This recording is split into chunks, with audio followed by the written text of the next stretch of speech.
doctor en antropología de la Universidad de California, profesor del Departamento de Antropología de la Universidad de California. Algunos libros más importantes de él es Cambiando Campos de la Antropología Americana, Reconceptualizando el Campesinado y los vientos de Ixtepeji. Ya, esa es Ixtepeji, perdón. Ya, tengo la impresión de que él murió hace un par de años. Murió en el 2009. Sí. ¿Ya? Bueno, a partir de eso se hicieron en distintas universidades mexicanas, se hicieron un ciclo de charlas muy interesantes sobre él, que nosotros vamos a subir al blog, pero que están disponibles en YouTube.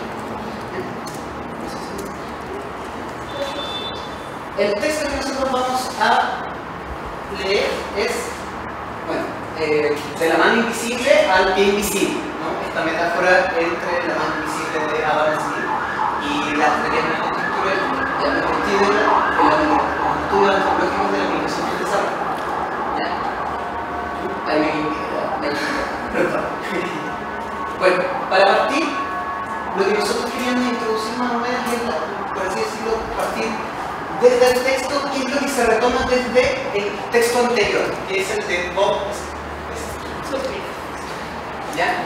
Que hay algunos elementos, similitudes, bueno, hay bastantes similitudes porque ambos corresponden en términos concretos a reseñas o reflexiones que se hacen en torno a los marcos teóricos. ¿Ya?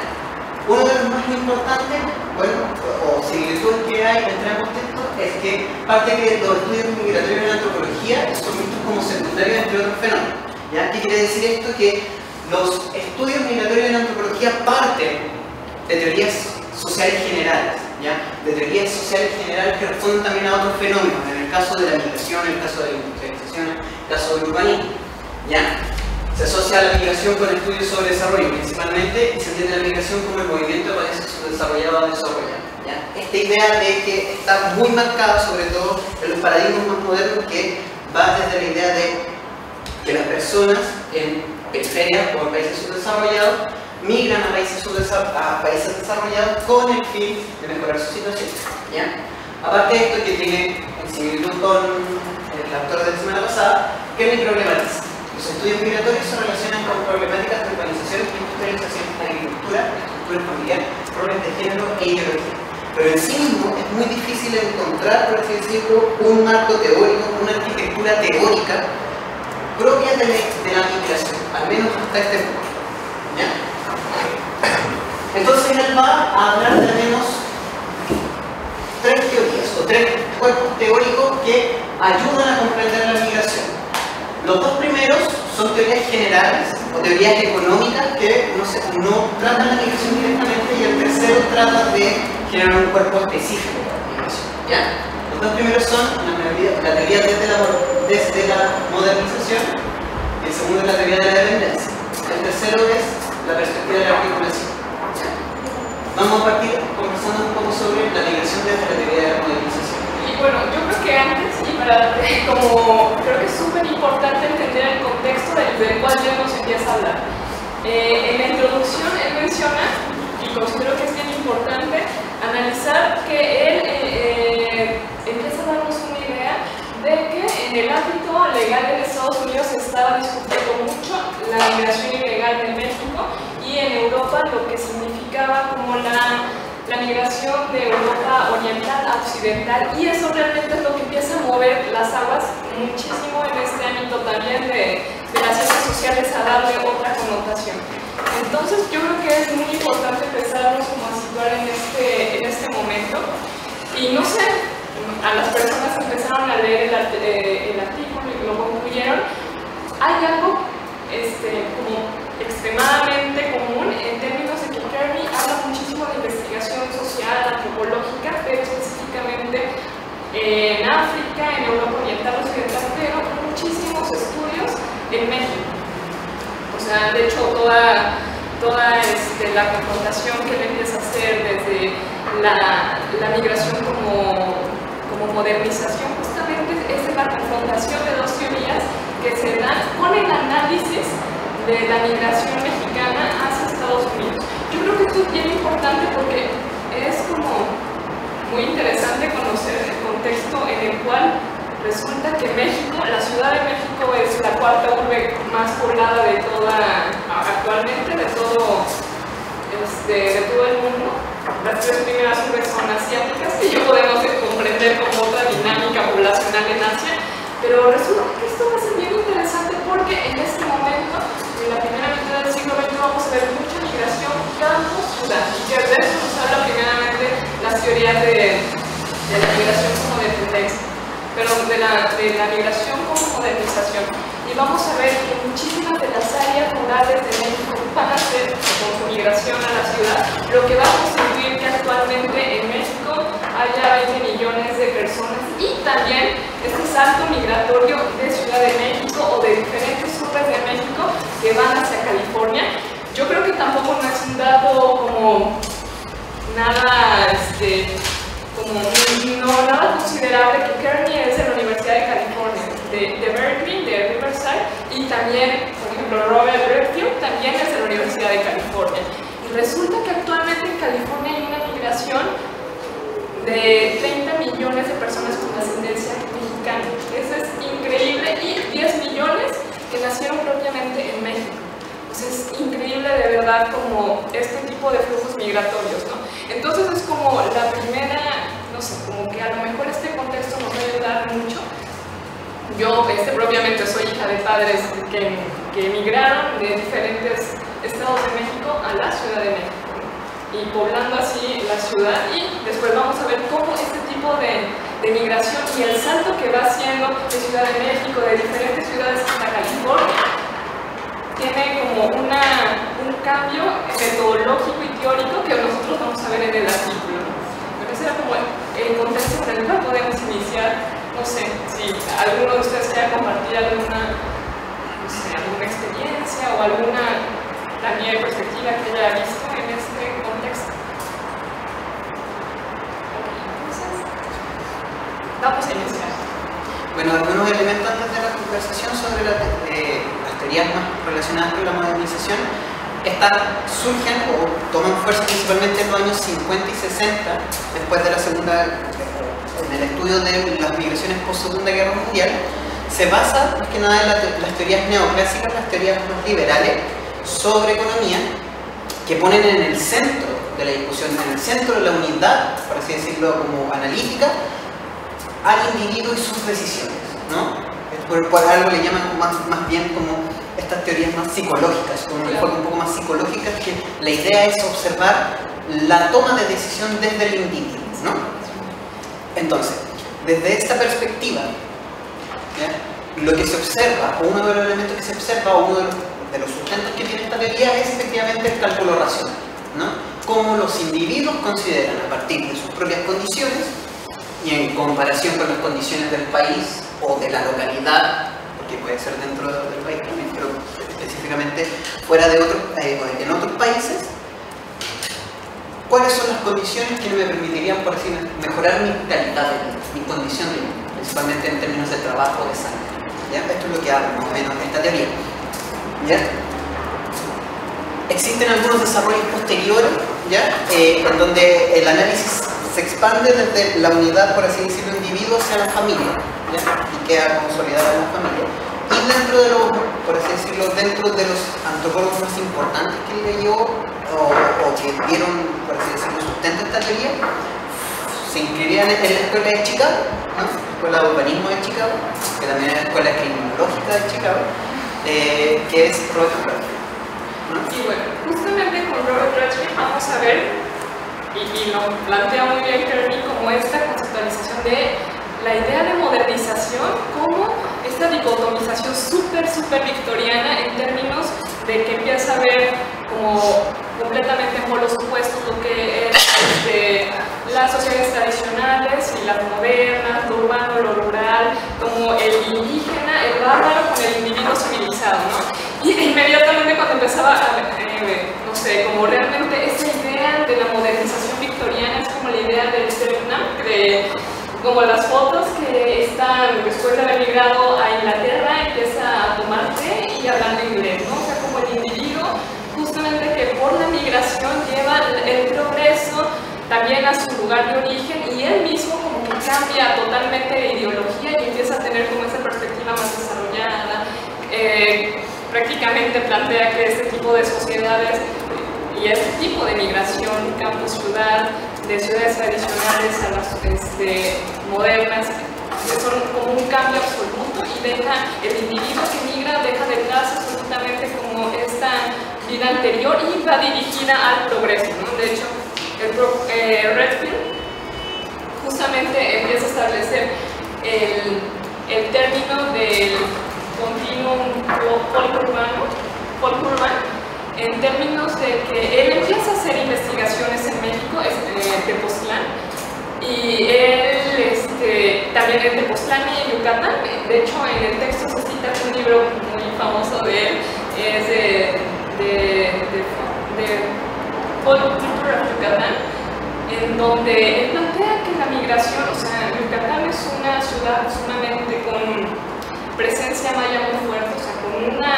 cantidad de población indígena muy fuerte, que de acuerdo con la migración que tiene a ciudades, específicamente Ciudad de México, esto lleva a que la ciudad de Yucatán empiece un progreso al desarrollo. De hecho, él considera como esta dicotomización urbano, tradicional urbano, pero después lo urbano lo cambia por un concepto de civilización hasta en los últimos puntos de su teoría, justamente haciendo esta dicotomización. Y él dice que también tiene un artículo posterior que analiza una ciudad de Yucatán también, en donde plantea que esta ciudad decidió ir al desarrollo, así tal cual es como el título del artículo, en términos de la migración que existe con la ciudad y la asimilación al progreso. Esa es como la idea muchas veces también, en tanto los términos neoclásicos, pero también desde la teoría de la modernización, como que ven como en términos de evolución la migración campo-ciudad. Sería como lo verían en este momento. Bueno, la idea, aparte de esta pequeña introducción, es que ahora nosotros podamos discutir más o menos, que han dado algunas luces, pero ¿qué les pareció o qué, por así decirlo, reflexionaron en torno a la teoría de la modernización? Más que nada, más que les pareció, cuáles son algunas críticas que ustedes también pueden considerar, cuáles son los aportes o, por así decirlo, los límites que esta misma teoría presenta. Entonces, les dejo la palabra para que conversemos sobre eso. Bueno, que al nivel después no está, pero una de las fallas, digamos, de este tipo de análisis es que desliga en el fondo al trabajador, al migrante, del contexto general que lo puede, en el fondo, obligar en una toma de decisiones libre, como plantea la teoría clásica, cohesionado, está tomando realmente en cuenta, digamos, sus propias convicciones o gustos, lo que sí, sino que también la decisión de migrar se puede ver fuertemente condicionada por otros factores que no dependen de su propia voluntad. No sé, algo sí, justamente como mencionaba anteriormente, no solamente el inmigrante no es solamente el trabajador, no se mueve solamente por esa racionalidad. Estaba pensando que también puede ser movido también por carencia de servicio, porque no necesariamente son trabajo, no necesariamente por búsqueda de trabajo, y no es necesariamente, aunque sea consciente del neoclásico o inconsciente, esto también puede ser que no está conforme con la cantidad de servicios o bienestar que le brinda su comunidad de origen y encuentra quizás más respuesta en otro territorio, a modo personal. Así que, a poner el caso de mi familia, con mi primo que es discapacitado y tuvo que emigrar a Estados Unidos porque si no se hubiese muerto mucho antes, acá en Chile, con los servicios de allá. Sí, y claro, yo como 17 años he documentado allá. Y no son trabajadores, o sea, acá ellos se dedicaban a otras cosas. Y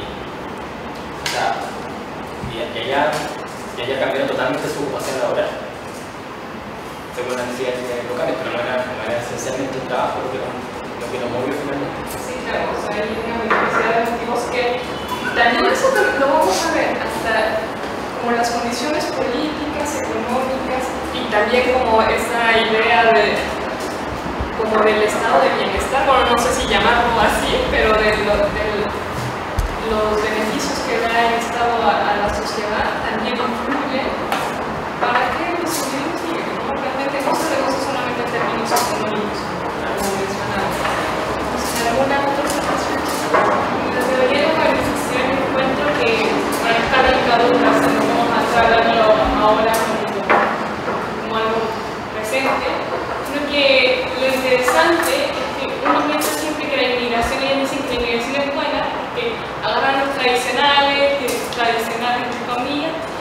convierten en más modernos al ser insertos dentro de la ciudad.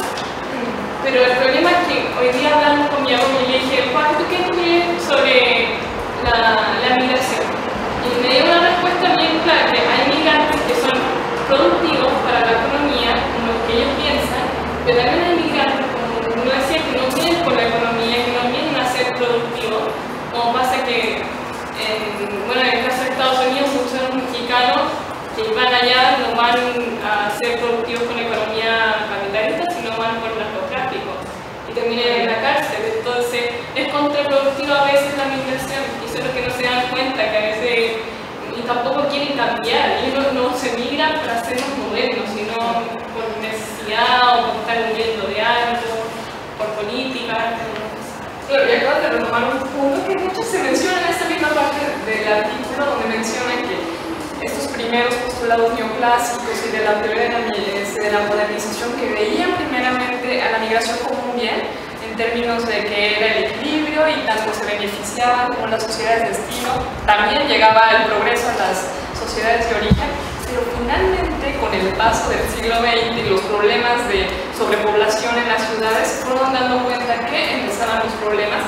Bueno, ahorita en este contexto no veíamos el narcotráfico, pero los problemas de un exceso de mano de obra, y entonces había un desempleo laboral urbano, un desempleo muy fuerte, y aquí ya empieza como la migración a ser problemática para la misma teoría neoclásica.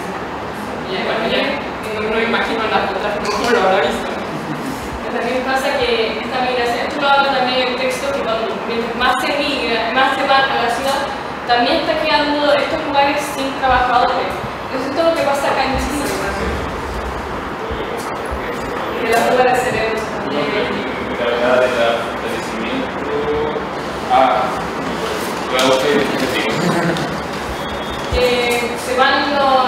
Se van los campesinos a la ciudad, pero ¿qué pasa con el lugar del campo? Que se van produciendo.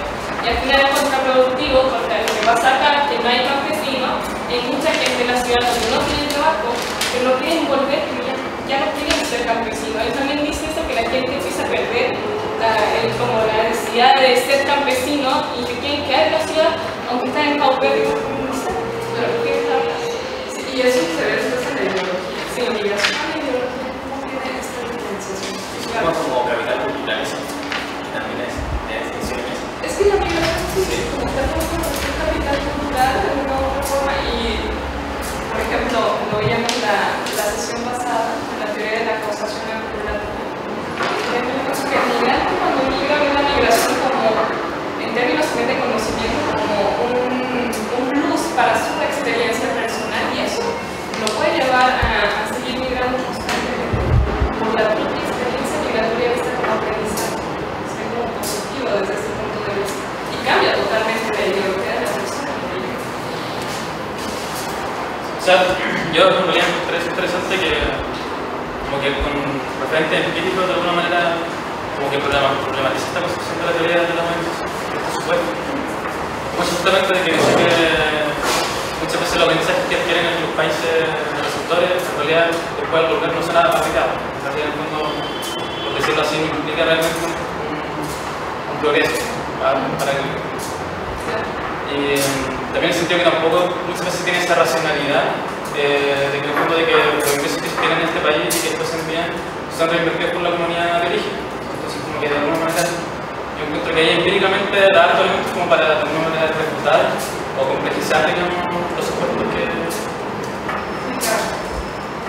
Y sobre todo también, como decías, con la investigación empírica, justamente es lo que empieza a confrontar los otros postulados de la modernización y lo neoclásico.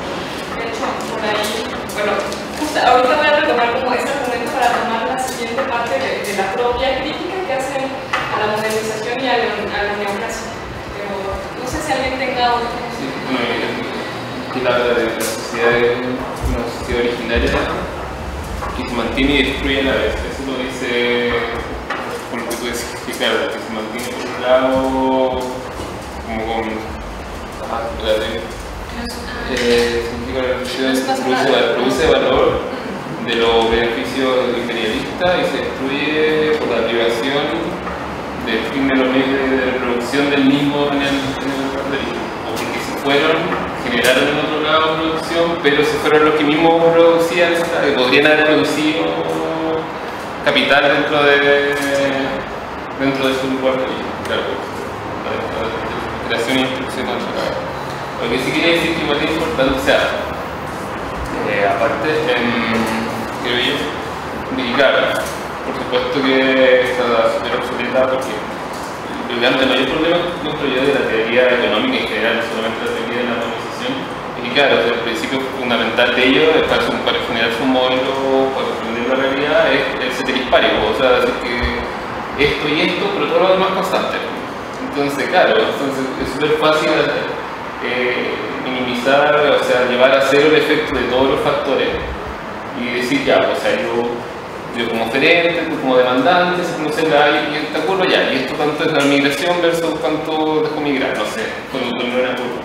Pero claro, o sea, efectivamente puede tener, no sé, no será el 100% de decisión, puede tener 10, 1%, siempre hay creo yo, sea forzoso o no, siempre hay un componente que te lleva así, ya, voy a irme, ¿cachai?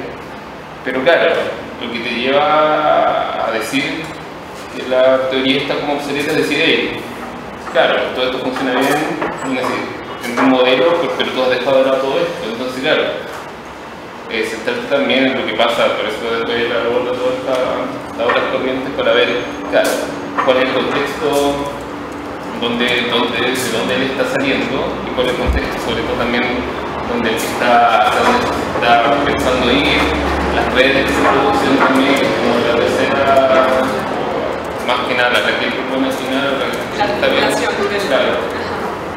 claro, es súper importante dejar, o sea, tener presente la agencia dentro de todo, dentro de la migración, pero claro, la estructura también siempre presiona bastante, pues, más en el contexto de país. Generalmente la migración se da,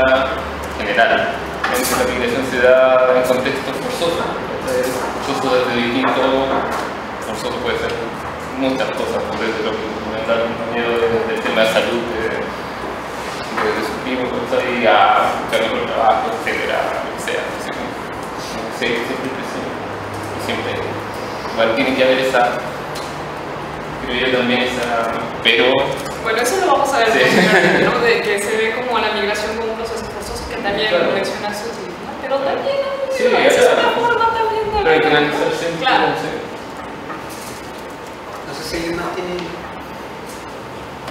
Bueno, retomando algunas de las ideas que nosotros que ustedes han podido ir señalando aquí, hay algunas que son relativamente interesantes y que tienen que ver, por ejemplo, con la construcción o con tomar no en cuenta los contextos como culturales, los contextos sociales complejos que llevan a la migración, y eso nos vamos a dejar un poco stand-by, porque hay que tomar en consideración algunos como de otros elementos que, si bien esta es una de las críticas más fuertes, no será revisada sino hasta más adelante. Retomando algunas de las críticas más importantes, un punto como de mayor crítica que tiene que ver con la construcción política de esta teoría, tiene que ver con que efectivamente es una teoría eurocéntrica basada en la idea de progreso, ¿no? Esta idea de que el desarrollo, que los países desarrollados son una meta que los países subdesarrollados tienen que alcanzar, ¿no? A esta idea, como corolario, se deja ver que la migración en términos concretos es buena o es positiva para el desarrollo, tanto de las comunidades como de las mismas personas que tienen, ¿no? Y entonces, de esta crítica va a aparecer, por así decirlo, específicamente de esta crítica, pero tomando esta crítica podemos observar el lado contrario, ¿no?, de la teoría. Y eso iba, ahí se menciona a Oscar Redes, que es, bueno, pues como un paradigma de la antropología como la antropología de la pobreza. Resulta que también es de California, se va a estudiar Tepoztlán, que es igual que, siguiendo de alguna otra forma este mismo tipo de desarrollo académico que tiene que ver, y él empieza, de hecho lo que empieza a hacer Lewis en México es analizar cómo se dan como la urbanización de la migración rural. Y resulta que haciendo como este seguimiento, que justamente es lo que mencionabas, la experiencia empírica, bueno, suena como bien redundante, como el estudio de campo es lo que lleva a la confrontación de lo que sería como este paradigma de la modernización.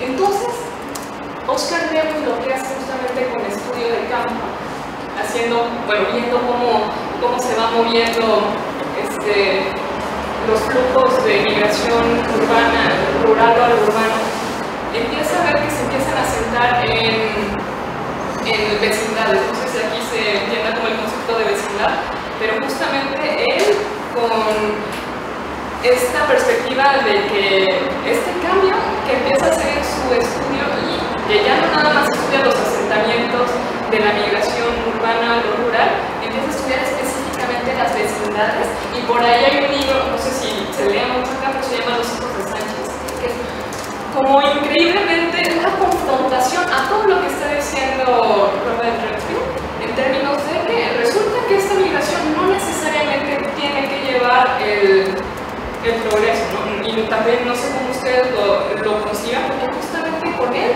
es como se empieza a confrontar, y también con Larissa Lowndes, que también tiene un estudio que se llama Cómo sobreviven los marginados, que es como justamente ver la migración rural urbano como una cuestión no nada más de desarrollo, sino también de un montón de problemas sociales que se van engendrando dentro de las mismas familias que migran.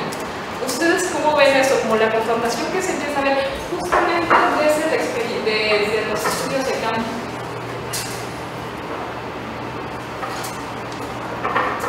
Por ejemplo, él cuando habla de las vecindades, bueno, en Los hijos de Sánchez de hecho en México tuvo muchísimas críticas desde instituciones como la Sociedad Nacional de Geografía y Estadística, por la forma en cómo plantea como la cultura mexicana es degradante para esos como los argumentos de la crítica que le hacen ese tipo de estudios, porque de verdad es sumamente fuerte, hablando como de esta migración campo-ciudad que es en condiciones sumamente que se reproduce. Y es de verdad una trama muy conmovedora al ver como este tipo de vida que también nos muestra como esta otra parte que confronta totalmente a la modernización.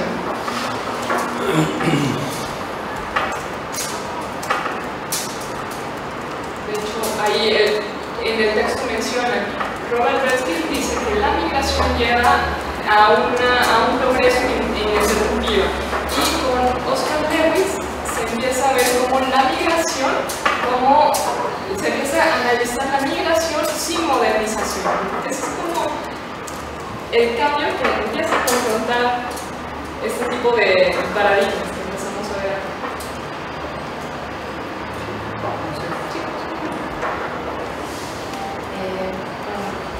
Creo que igual esa imagen lamentablemente sigue perdurando, o sea, probablemente porque también son las primeras aproximaciones, naturalmente tienen como una herencia más lectura y todo, pero hoy día, como haciendo un poco la sesión anterior también, mirando nuestra propia experiencia, como que se empieza a instalar que Chile es como un país, no sé, pobre, vías de desarrollo también, porque estamos recibiendo un poco más de flujo migratorio, está siendo más visibilizado. Y esa es una perspectiva que es de esta escuela y que se sigue instalando, no se discute muy críticamente, y empieza a establecer de cierta manera también unas relaciones asimétricas con quienes migran y los países con los que nos estamos relacionando, que son nuestros propios vecinos además. Entonces, fuerza una dinámica distinta con Chile. Desde un momento que lo empezamos a ver así. De hecho, en el texto se repara que estas perspectivas economicistas ya están desterradas de las ciencias sociales, básicamente de la antropología en general polarizada, pero que se mantienen en las ciencias económicas. Y por ende, si se mantienen las ciencias económicas, se mantienen en la opinión común. O sea, son ideas que siguen dando vueltas. Pero para nuestra suerte ya no estar en la ciencia social. Sí, claro, o sea, desde la economía todavía como esta lógica de la migración a veces como que toma mucho sentido, ¿no? Y también esto se traduce a cuestiones políticas, cuestiones de financiamiento, y justamente ver desde qué paradigma estás viendo la migración. Y como mencionan, verlo desde el punto de vista económico, que muchas veces es lo que mueve el capital para la investigación, también influye muchísimo. Por ejemplo, Claro, la teoría economicista como fuente o sustento de la política pública aún sigue siendo súper fuerte. En términos concretos, no es que esté mal la teoría en sí misma economicista, sino que deja fuera un conjunto de contextos, un conjunto de elementos que nosotros hemos visto ahora, sobre todo con el tema de la migración. Y bueno, parte también de esa teoría economicista, o teoría más que economicista, una teoría que radicaliza los argumentos, sobre todo en el término, ya ahora desde el otro punto de vista, desde la estructura, es la teoría de la dependencia, ¿no? Entonces, si nosotros, por ejemplo, en la teoría de la modernización teníamos una teoría que se centraba en el individuo, que se centraba en la toma de decisiones, ¿no?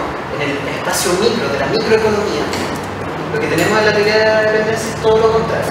Es una teoría que se basa en la estructura, ¿no? Una teoría estructural y histórica, ¿no? En donde los flujos de migración se explican a través de las condiciones económicas y los niveles nacionales e internacionales, ¿ya? Algunos elementos con respecto a la teoría de la dependencia, como debemos conocer algunas de las cosas, es una teoría principalmente marxista, una teoría neomarxista, como lo han llamado, ¿no? Que se plantea contraria a la teoría de Chicago. bueno, pero es que, sí, no sé, vamos a hacer un paréntesis.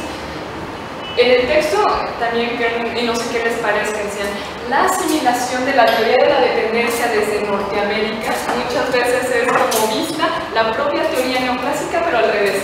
O sea, la migración sucede de países ricos a pobres, pero ahora se está viendo, y por una cuestión de instrumental, de ganar más dinero, pero se supone, y mucha de la teoría norteamericana, de la dependencia, justamente se basó en ver esto mismo, pero desde los países pobres. O sea que de alguna u otra forma este mismo sentido de la economía neoclásica siguió influyendo también la propia teoría neoclásica en Norteamérica. Así que eso era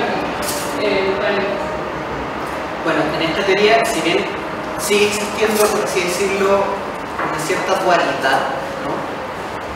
Ya no llamada entre países desarrollados y subdesarrollados, sino que entre centros y periferias, en donde los centros son quienes explotan, forman, o como sale en el mismo texto, van penetrando y van transformando las situaciones sociales, las condiciones estructurales de los países de la periferia.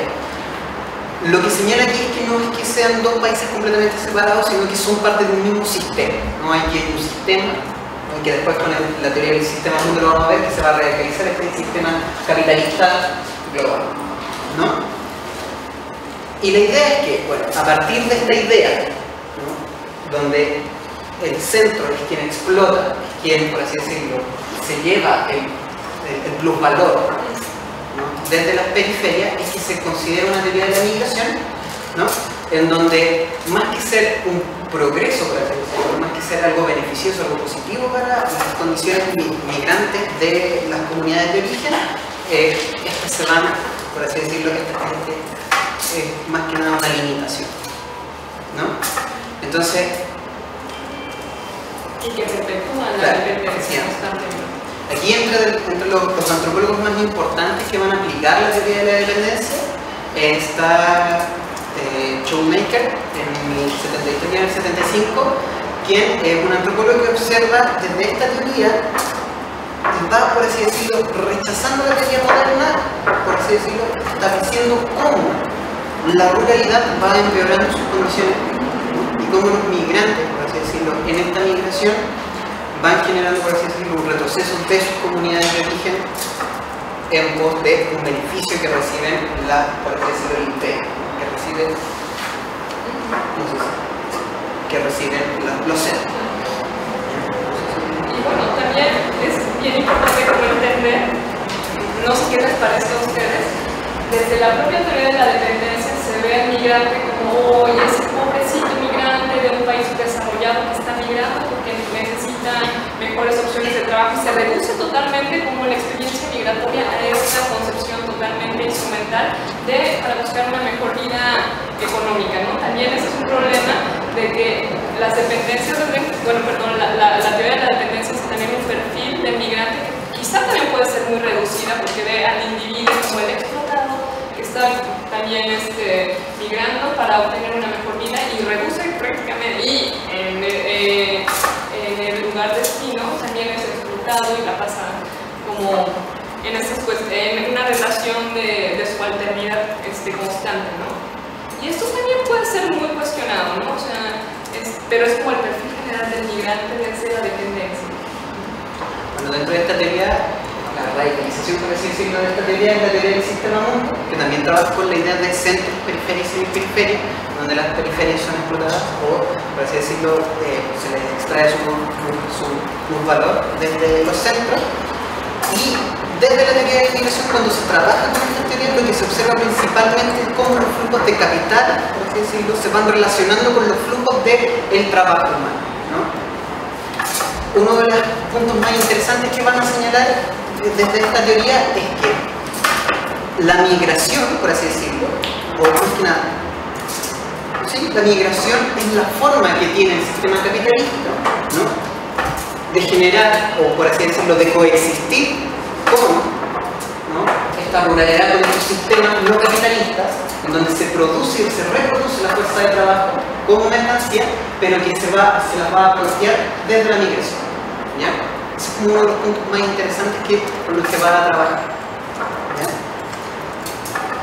Entonces, bueno, todos sabemos más o menos que a la diferencia de la teoría de la modernización, ¿ya?, en donde el individuo tenía cierta libertad, acá la metáfora del pie significa efectivamente que la estructura se va a posar sobre el individuo y le va a dejar en un rango mínimo, casi obsoleto de acción.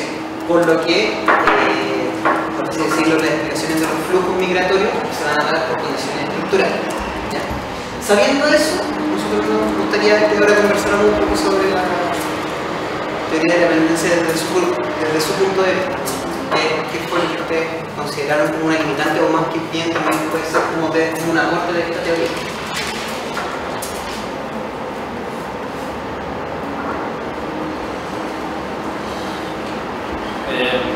O sea, yo por lo menos por lo que leí, en realidad entiendo que es como la crítica como se hace a los enfoques más bien culturalistas, es que en el fondo como que lo que un profesional que tú dices, como que en el fondo daba una sola visión acerca del fenómeno de la migración, y que en el fondo como que le daba poca capacidad de agencia a los propios migrantes, y de repente como que a lo mejor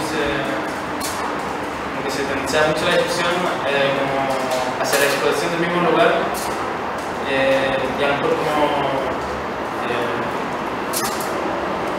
obviando el hecho de que en el fondo sigue persiguiendo, o de que el país migrante de toma como una red migratoria que en el fondo tiene mucho más agencia de lo que el sistema que normalmente se le asigna por lo que es la manera de pensar. Y es lo que comentábamos, hay otros factores, no nada más como esta relación de centros periféricos que explican la migración, también no nada más por esta cuestión de dependencia que los sujetos también migran, y por tanto también es importante también las redes que se consolidan y que motivan la migración. Eso es justamente la propuesta que se menciona más adelante. Bueno, yo no le he dicho buenas tardes, voy a partir por eso, porque ya quiero agradecerles la invitación. Mi nombre es Andrés Sanfuentes y no asistí a las sesiones anteriores. Quería hacerle alguna consulta respecto a dos de las afirmaciones que están ahí. ¿Cómo explicaría la teoría de la dependencia el hecho de que varios países coloniales, o colonias mejor dicho, no es que coloniales, están entre los países más desarrollados del mundo? Pensando en Estados Unidos, en Canadá, en Australia, en Nueva Zelanda, y podría seguir una lista bastante larga. es cierto que existe el colonialismo y todavía hay muchos países que fueron colonizados, que se dejaron a la mano de Dios y que siguen en el retraso más absoluto. Entonces esa es una consulta. Y la segunda es respecto a esto de la migración como mecanismo de explotación y no como esperanza para el desarrollo. Bueno, una de las razones de la migración no es por factores meramente laborales, es por mejoría en los niveles de vida, en la calidad de vida y todo no sé, las cuantificaciones que se han hecho de todos los signos básicos que constituyen el bienestar en salud, en educación, en ingreso, en progreso en general, muestran que ese es el factor que es el que motiva la migración, tanto rural-urbana como entre países. Entonces no entiendo muy bien, y por eso la consulta, que no es mirada la migración como esperanza para el desarrollo. ¿Cómo que es mirada entonces? Solamente como un mecanismo de explotación. Cuando todos los indicadores nos muestran la mejoría de los niveles de vida en la historia de la humanidad están asociados justamente con procesos migratorios.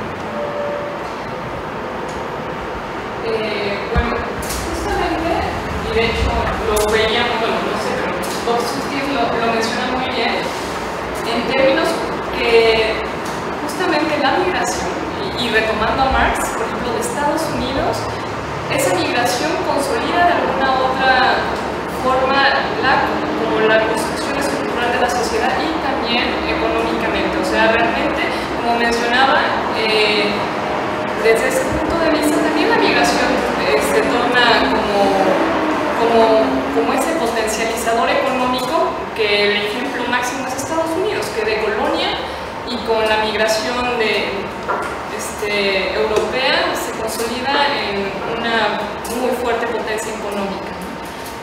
Eso también se puede explicar como desde esta perspectiva, pero también una de las grandes críticas que que hace Kearney aquí es que justamente la teoría de la dependencia, bueno, no crítica, una característica de la teoría de la dependencia es que considera el capital como único y es como un sistema en donde fluye un mismo capital para todo el mundo y que lo estructura de esa forma. O sea, hay relaciones de dependencia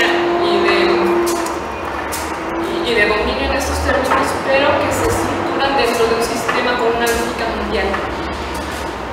Y desde esto sí, o sea, no sé, quizá en ese nivel de análisis pudiese escapar estas experiencias de migración como progreso.